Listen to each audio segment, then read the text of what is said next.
basically, again, summarizing, reaches into his pocket and says, well, what if I loaned you money and you didn't have to pay me 300% interest at the end of the day? Would that help? And of course it does.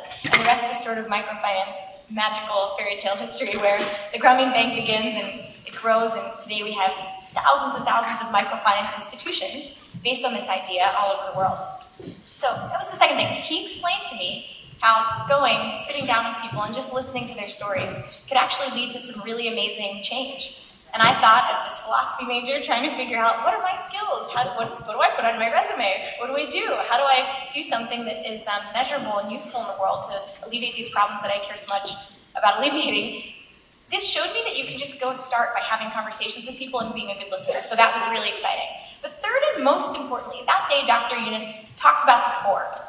It told me stories of the poor like I'd never heard before. He wasn't talking about people that only had these lives of sadness and suffering.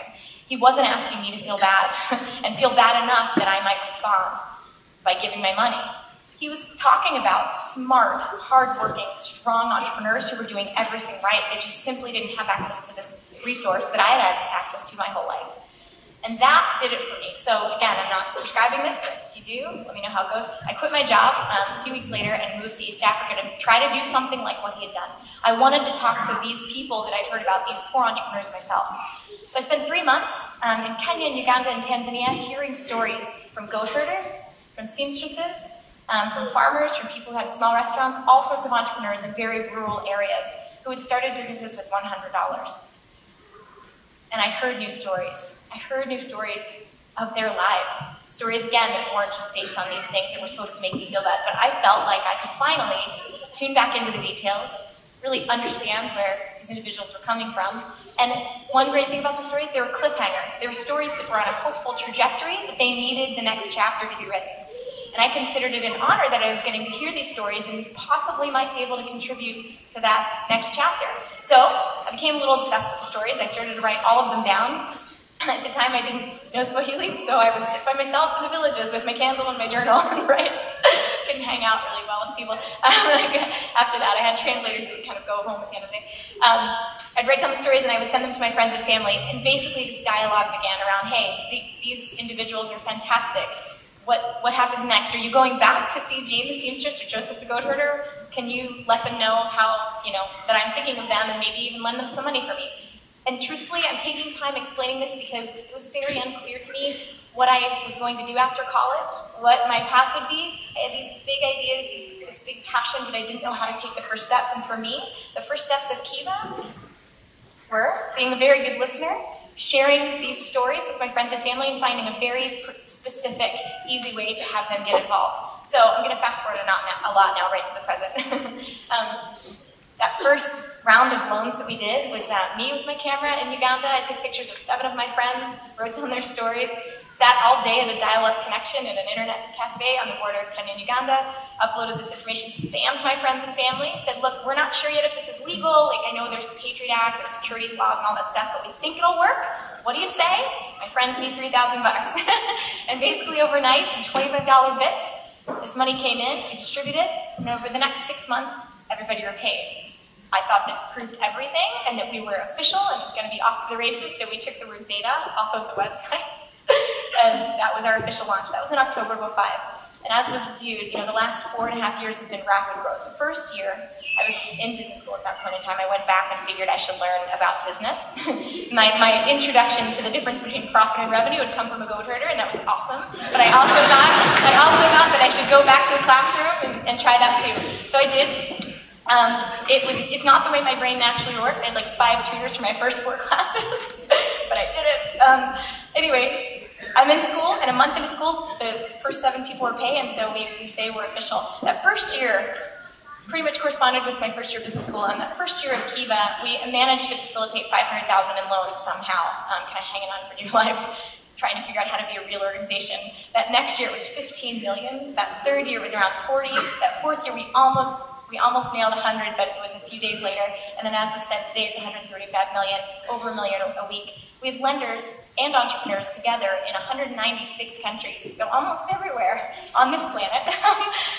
So yes, it's been a wild and amazing last 5 years of my life. And what I can tell you today is this. Those numbers are really fun to say, and I've enjoyed learning about business, and I've enjoyed learning about microfinance. But they're not the point, and I don't think that, I will say it this way. I believe that in many things that we do in our lives, many jobs that we'll have, the point is not necessarily, the money moving around or the things. It's the way we can change by the movement of that money and that information. So, for me, being able to tell new stories of the poor, being able to, and better yet, have them tell their own stories, that's what Keeve is really about for me. Reminding myself, being reminded by their stories every day, that in fact, I am very fortunate and blessed, and I get to write a lot of my own story. I have every option out there. That's what I love about being involved with this. And I'll say this, so it might sound kind of hokey to you. Great, this is about stories, sounds good. Here's the thing. When I was little, learning about the poor, I learned about them in a way that made me feel afraid and overwhelmed. I wonder what it would have been like if I was a 6-year-old girl growing up in Pittsburgh, Pennsylvania, and my first exposure to a woman living in sub-Saharan Africa was on Cuba or something like that, where I saw this picture of a strong, hardworking entrepreneur. I would have thought about the potential of that person in the world in a very different way, and I might have thought about my own potential to make positive change in the world in a different way. And that's what I really believe matters most. Because think about it, this is a very, this community obviously cares very, very much about social justice, about making positive change in the world. Think about an issue that's important to you and that you care about. Think of that right now. There are probably a lot of things that we know how to do to solve problems related to that issue, right? Like, there are preventable diseases that people are suffering from every day. Why? Why are we fixing that? People are hungry every day. Technically speaking, there's enough food to go around. Why is that? What I think is that one or two things is broken inside of us. Either we've forgotten about our own potential to just step up and start changing things, or we don't know how to start, we feel intimidated or overwhelmed because we think someone's maybe told us the problem's not going away. Or, even worse, we've stopped really deep down believing in someone else's potential, maybe because the stories we've been told about them made us forget that they, like us, have limitless potential. So if there's one thing, as you're sitting here today, getting ready to go off into the world and to leave your notes behind, if there's one thing I'd ask you to remember, it's to remember that you're writing your own story. You have your own voice that is unique. Your story matters. This is a really important moment in that story, and I'm so grateful again to be part of this moment, this climax, and many more. But as you go out into the world, the only limiting factor, you have everything you need. You have beyond everything you need. The only limiting factor is how you believe in your own potential, how you believe in the potential of those around you. Your story can be absolutely anything. So I ask you, I beg you to remember that, because that belief, that knowledge that your path can go anywhere is really where everything begins. It's really what I believe changes the world. Thank you.